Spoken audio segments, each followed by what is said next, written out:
कुछ खाने सीधे सादे होते हैं, ना ज़्यादा तेल ना कोई शोर शराबा।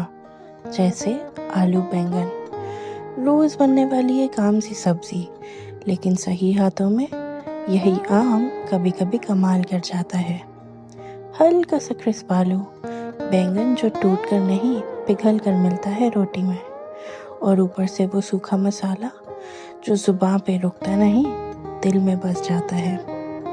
ये कोई हीरो डिश नहीं है, पर कभी कभी साइड हीरो भी पूरा सीन चुरा ले जाता है। ये वो डिश है जो छुप छुप के दिल जीत लेती है, और अगर आपको यकीन नहीं तो कभी चख के देखिए।